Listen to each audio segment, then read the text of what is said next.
Hello guys, welcome to the practical session of if, elif, else. So నిన్న మనం if, ఎలిఫ్, else conditional statements చూసాం కదా. So దాని మీద ఒక చిన్న ప్రాజెక్ట్ లాంటివి చేద్దాం అనమాట. సో ఏటీఎం మిషన్ మనందరికీ తెలుసు. ఏటీఎం మిషన్ వెళ్ళంగానే మనం ఏటీఎం కార్డు పెట్టి పిన్ ఎంటర్ చేస్తాం. సో దీని బ్యాక్ ఎండ్లో ఏం చేస్తుంది అంటే పిన్ ఎంటర్ చేయంగానే ఆ పిన్ కరెక్టా కాదా అని చెక్ చేస్తుంది. సో ఆ కండిషన్ పిన్ కరెక్ట్ ఎంటర్ చేశాడా లేదా అనే కండిషన్ని చెక్ చేస్తుంది. సో అది మనం పైథాన్లో ఏ విధంగా రాద్దాం అనేది చూద్దాం అన్నమాట. సో ఫస్ట్ పిన్ అనేది ఎంటర్ చేస్తారు కదా. ఇప్పుడు మనం యూజర్ ఎంటర్ చేశాడు. సో దాన్ని మనం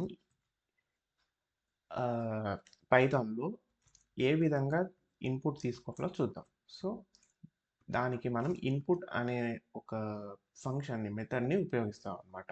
సో మనం యూజర్ నుంచి ఇన్పుట్ తీసుకొని దాన్ని పిన్ అనే వేరియబుల్లో స్టోర్ చేస్తున్నాం ఇక్కడ.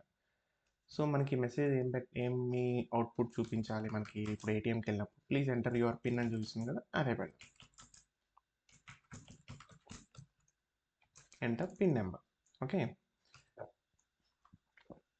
ఇప్పుడు కండిషన్ చెక్ చేయాలి కదా. పిన్ సపోజ్ పిన్ నా ఏటీఎం పిన్ 1234 అని అనుకుందాం. Okay,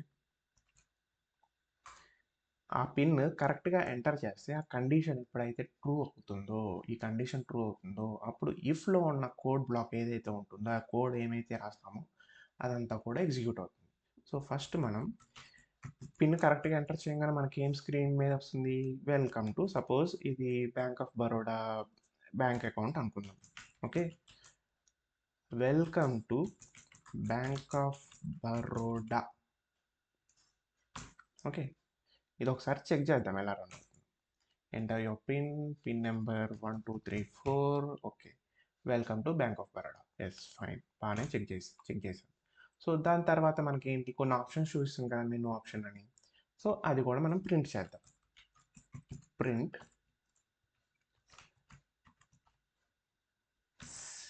select from menu. Okay, ఈ మెనూ ఆప్షన్ కూడా ప్రింట్ చేద్దాం. మనం ఏమేమి ప్రింట్ చేయాలి, balance, help, balance, deposit, withdraw, help. ఇవి కాపీ పేస్ట్ చేద్దాం ఇక్కడ. ఓకే,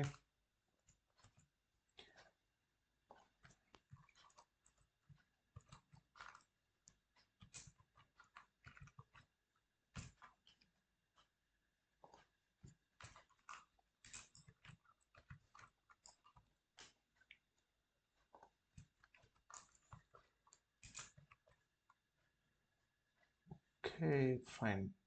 ఓకే, ఒకసారి ప్రింట్ చేసి చూద్దాం ఎలా ఉంది. Enter your pin and select from menu. ఇంకొకటి గైస్, మనకి ఇప్పుడు ఈ మెనూ అనేది ఒకటే స్ట్రైట్ లైన్లో, ఒకటే లైన్లో వస్తుంది అనమాట. అలా కాకుండా 1 by 1 రావాలంటే మనం ఒక్కటి ఉపయోగించవచ్చు. ఏంటిది, ఎస్ఈపి ఈక్వల్ టు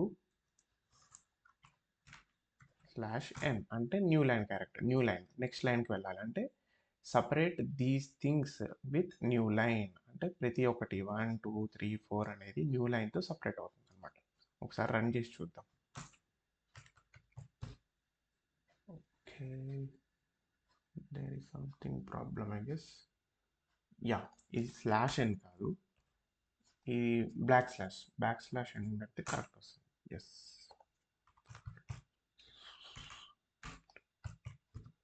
ఎస్, చూసారా. యా, మనకి ఎప్పుడైతే ఇలాంటి మిస్టేక్స్ జరుగుతుందో, ఎక్కడ మిస్టేక్ జరిగింది అనేది కోడ్ని ట్రేస్ చేయాలి. దీన్ని మనం డీబగ్గింగ్ అని అంటాం అనమాట. ఓకే, ఇప్పుడు నెక్స్ట్ మెనూ ఇచ్చాము, మెనూ ఆప్షన్ చూపించాము. ఈ ఆప్షన్ యూజర్ నుంచి ఇన్పుట్ తీసుకోవాలి కదా. దానికి మెనూ అనే ఒక వేరియబుల్ తీసుకుని దాంట్లో ఆ యూజర్ యొక్క ఇన్పుట్ని మనం స్టోర్ చేద్దాం. ఇన్పుట్ నేను స్టోర్ చేద్దాం. Input enter your option. Okay, enter your option. Fine. Okay, ఇప్పుడు దీన్ని చెక్ చేయాలి కదా. ఇప్పుడు 4 ఆప్షన్స్ ఉన్నాయి అంటే మనం 4 కండిషన్స్ని చెక్ చేయాలి. నిన్న తెలుసుకున్నాం కదా ఏంటి, ఒక కండిషన్ ఉంటే ఇఫ్ ఉపయోగిస్తాము, ఒకటి కంటే ఎక్కువ కండిషన్ ఉంటే ఇఫ్ ఎలిఫ్ని ఉపయోగిస్తాం. ఇప్పుడు దాన్ని ఎలా ఉపయోగిస్తాము అనేది మనం చూద్దాం. If menu double equal to 1 అయితే ఏంటిది బ్యాలెన్స్ ఎంక్వైరీ. సో బ్యాలెన్స్ ఎంక్వైరీకి మనం ఫస్ట్ బ్యాలెన్స్ అనే ఒక వేరియబుల్ తీసుకొని దాంట్లో ఒక 25,000 ఉన్నాయి అని చెప్పి మనం ఒక వేరియబుల్ తీసుకుందాం. ఓకే, సో ఇప్పుడు బ్యాలెన్స్ ఎంత ఉంది అనేది డిస్ప్లే చేయాలి కదా. దానికి print your balance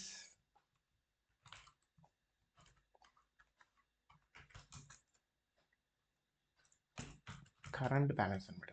your current balance is rupees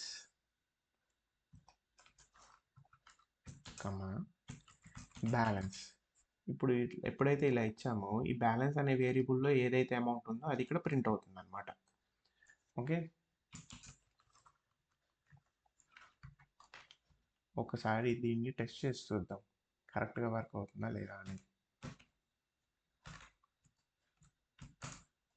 okay, enter your pin 1 2 3 4. Okay, enter the option 1 balance enquiry. Your current balance is 25,000. So ఇది బాగానే వర్క్ అవుతుంది. నెక్స్ట్ ఇప్పుడు ఇంకొక కండిషన్ని చెక్ చేయాలి. అప్పుడు మనం దేన్ని వాడాలి? మళ్ళీ ఇఫే వాడతామా? లేదు, ఎలిఫ్ని వాడాలి. ఎలిఫ్ని వాడతాం. ఎలిఫ్ మెను డబల్ ఈక్వల్ టు 2. ఒకవేళ మెను అనేది మనం ఆప్షన్ సెలెక్ట్ చేసింది 2 డిపాజిట్ అయి ఉంటే అప్పుడు మనం డిపాజిట్ని యూజర్ నుంచి ఇన్పుట్ తీసుకోవాలి. దానికి ఇన్పుట్ ఆఫ్ ఇంకోటి గైస్, మనం ఇంట్ ఎందుకని ఉపయోగిస్తున్నాము అంటే ఇక్కడ దీన్ని టైప్ కాస్టింగ్ అంటాం. ఓకే, ఇన్పుట్ అనే మెథడ్ బై డిఫాల్ట్గా మనం ఏదైతే ఇన్పుట్ నెంబర్ ఇచ్చినా సరే అది స్ట్రింగ్ ఫార్మాట్లో తీసుకుంటుంది. సో అందువలన మనం ఇప్పుడు డిపాజిట్ కానీ మెనూ కానీ ఇవన్నీ నెంబర్స్ కదా. సో అందు గురించి దీన్ని టైప్ కాస్ట్ చేస్తున్నాం అన్నమాట ఇంట్ ఉపయోగించి. Okay, input menu deposit enter your deposit amount. Okay, deposit amount enter చేయమని చెప్పి అడుగుతున్నాం అన్నమాట. ఇంకోటి మనం వర్స్ట్ కేస్ సినారియోస్ కూడా చూసుకోవాలి. ఇఫ్ ఇన్ కేస్ ఈ డిపాజిట్ అమౌంట్ అనేది పొరపాటున మనం నెగిటివ్ వాల్యూస్లో ఇచ్చామనుకోండి, అది మనకి యాక్సెప్ట్ చేయకూడదు. అంటే మనం నెగిటివ్ వాల్యూస్లో డిపాజిట్ చేయలేం. సో అప్పుడు మనం ఎల్స్ని ఉపయోగించుకొని ఇఫ్ ఎల్స్. సో దానికి మనం ఇంకొక కండిషన్ని చెక్ చేయాలి. ఏంటి? ఈ డిపాజిట్ అమౌంట్ యూజర్ అనే వాళ్ళు పాజిటివ్లో ఇచ్చారా నెగిటివ్లో ఇచ్చారా, దానికోసం డిపాజిట్ గ్రేటర్ దాన్ 0 అవునా కాదా అని చెక్ చేసి ఇఫ్ గ్రేటర్ దాన్ 0 అయితే, ఇది ట్రూ అయితే అప్పుడు మనం ఏం చేయాలి? డిపాజిట్ చేస్తున్నాము. డిపాజిట్ చేసినప్పుడు బ్యాలెన్స్ ఏమవుతుంది? బ్యాలెన్స్లో డిపాజిట్ అమౌంట్ యాడ్ అవుతుంది, అంటే బ్యాలెన్స్ చేంజ్ అవుతుంది. సో ఆ బ్యాలెన్స్ని మనం అప్డేట్ చేయాలి. Balance equal to balance plus deposit. ఇప్పుడు మనం ప్రింట్ చేయాలి. ఏంటిది? అప్డేటెడ్ బ్యాలెన్స్ని మనం ప్రింట్ చేయాలన్నమాట. యువర్ అప్డేటెడ్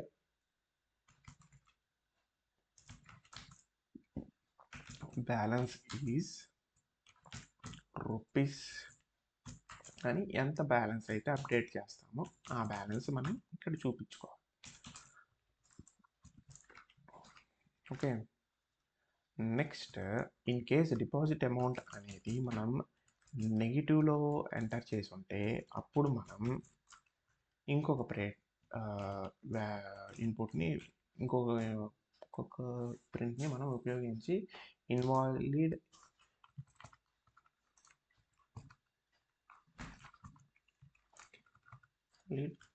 డిపాజిట్ అమౌంట్ అని చెప్పి ఇంకొక దాన్ని మనం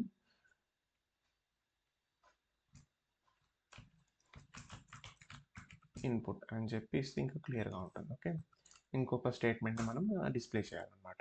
ఓకే, ఇప్పుడు ఇది ఒకసారి రన్ చేసి చూద్దాం ఎలా వర్క్ అవుతుందో.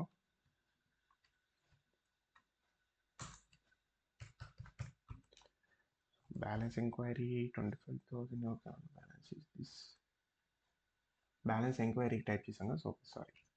ఇప్పుడు డిపాజిట్ టైప్ చేసి చూద్దాం. Deposit, enter your deposit amount 500. So your updated balance is 25,500. So ఇది కరెక్ట్గానే వర్క్ అవుతుంది. నెక్స్ట్ ఆప్షన్, నెక్స్ట్ కండిషన్ ఏంటి మనం చూడాల్సింది? ఎలిఫ్ మెను డబల్ ఈక్వల్ టు 3. 3 ఏంటి? విత్డ్రా. అంటే మనం ఏమైనా అమౌంట్ని విత్డ్రా చేయాలా అని చెప్పి. సో దీనికి కూడా మనం ఒక వేరియబుల్ తీసుకొని దాంట్లో ఇన్పుట్ యూజర్ తీసుకొని ఇంట్ ఆఫ్ యూజర్ ఇన్పుట్ తీసుకొని enter amount to withdraw. Enter the amount to withdraw. Okay, so withdraw amount enter చేసాం. ఇంకొకటి గాయస్, ఇక్కడ ఏంటంటే మనం ఆలోచించాల్సింది, బ్యాలెన్స్ కన్నా ఎక్కువ అమౌంట్ విత్డ్రా చేయాలనుకుంటే అది పాసిబుల్ అవ్వదు. సో ఆ కండిషన్ని ఇప్పుడు మనం చెక్ చేయాలి. If balance greater than withdraw,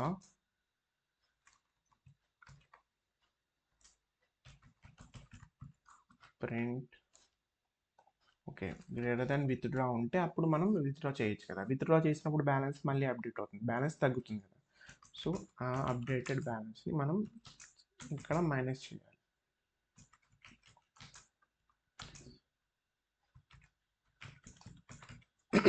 withdraw. Okay, ఇప్పుడు ఈ అప్డేటెడ్ బ్యాలెన్స్ని మనం టైప్ చేయాలి, ప్రింట్ చేయాలి. Your updated balance is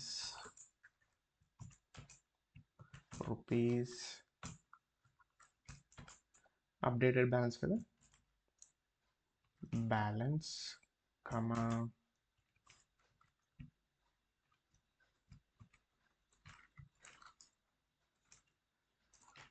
okay. ఇప్పుడు ఒకసారి ఓకే, ఇప్పుడు ఇన్ కేస్ ఈ బ్యాలెన్స్ విత్డ్రా అనేది బ్యాలెన్స్ కన్నా ఎక్కువ ఉందనుకోండి, అప్పుడు మనకి ఏం మెసేజ్ చూపించాలి? సారీ, ఏం మెసేజ్ చూపించాలి? సఫిషియంట్ బ్యాలెన్స్ లేదు అని చెప్పి చూపించాలన్నమాట. So your account does not have sufficient balance. And balance sufficient లేదని చూపించింది. ఇంకొకటి ఏంటంటే మనం ఎంత బ్యాలెన్స్ ఉంది అని కూడా చూపిస్తే బెస్ట్ ఉంటుంది అనమాట యూజర్కి. Your current balance is rupees. బ్యాలెన్స్ని ప్రింట్ చేయొచ్చు. సో నీకు ఇంత బ్యాలెన్సే ఉంది, అందుకనే నువ్వు విత్డ్రా చేస్తున్నామో ఎక్కువ అమౌంట్, అందుకనే విత్డ్రా చేయడానికి కుదరదు అని చెప్పి చూపిస్తుంది అనమాట. ఇలా ఇది ఒకసారి రన్ చేసి ఎగ్జిక్యూట్ చేసి చూద్దాం. సో విత్డ్రా కదా, option 3 withdraw. Enter the amount to withdraw. ఎంత అమౌంట్? 500 విత్డ్రా చేద్దాం. సో ఇది కరెక్ట్గానే రన్ అయింది, 24,500 ఉంది. ఇప్పుడు ఇన్ కేస్ ఈ విత్డ్రా అనేది ఎక్కువ అమౌంట్ చేసి ఉంటే ఎలా వచ్చిందో చూద్దాం. 1 2 3 4 విత్డ్రా 3, ఆప్షన్ 3. 25,000 బ్యాలెన్స్ ఉంది కదా, సో 26,000 ఇచ్చి చూద్దాం. See, your account doesn't have sufficient balance, your current balance is 25,000. So ఇది పర్ఫెక్ట్గా రన్ అవుతుంది. నెక్స్ట్ ఏంటంటే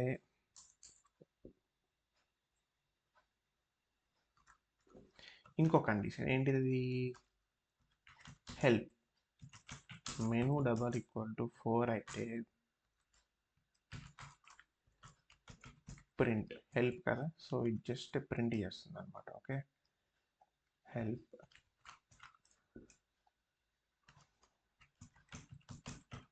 కాంటాక్ట్ ఏదో ఒక random number, help line number. Okay, so ఈ విధంగా హెల్ప్ అనేది ఉపయోగించవచ్చు. నెక్స్ట్ ఇప్పుడు ఇంకోటి ఏంటంటే గైస్, ఇప్పుడు మనం ఇక్కడ ఇఫ్ ఉపయోగించాము, 4 కండిషన్స్ చూసుకున్నాం, అంటే మెను ఈక్వల్ టు 1 2 3 4 అనేది చూసాం. What if the user doesn't enter 1 2 3 4, if the user enters 5 6 7 8 something else number, వేరే నెంబర్ని యూజర్ ఇన్పుట్గా ఇస్తే అప్పుడు మనం ఇది యాక్సెప్ట్ చేయకూడదు, అంటే ఇవన్నీ ఫాల్స్ అయిపోయినాయి, అంటే ఇఫ్ మెను అనేది 1 కాదు 2 కాదు 3 కాదు 4 కాదు. సో అలాంటి టైంలో నేను ఒకటి తెలుసుకున్నాం కదా, ఎల్స్ బ్లాక్ అనేది ఎగ్జిక్యూట్ అవుతుంది. ఎప్పుడైతే ఇఫ్ ఎల్ఇఫ్లు ఇవన్నీ ఫాల్స్ అవుతాయో అప్పుడు ఎల్స్ అనేది ఎగ్జిక్యూట్ అవుతుంది. ఏంటి, enter a valid number between 1 to 4, అంటే 1 to 4లో ఉన్న నెంబర్స్ని, ఈ నెంబర్ బిట్వీన్ తీసేద్దాం, 1 to 4 నెంబర్స్ని చూజ్ చేసుకోండి అని చెప్పి ఇస్తుంది. ఇది ఒకసారి చెక్ చేద్దాం.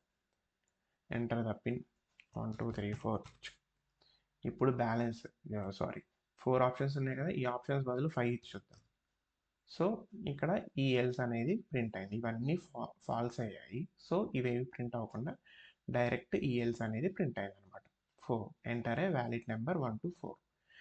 ఇప్పుడు నెక్స్ట్ ఇంకొకటి ఏంటంటే, ఇది చూసాము. ఇప్పుడు ఈ పిన్ అనేది మనం తప్పిస్తే, ఒకసారి మర్చిపోతున్నాం కదా మనం పిన్ నెంబర్, ఈ పిన్ అనేది తప్పిస్తే అప్పుడు ఇంకో ఎల్స్ ఇది లోపలికే వెళ్ళదన్నమాట, అసలు ఇవేమి ఎగ్జిక్యూట్ అవ్వవు.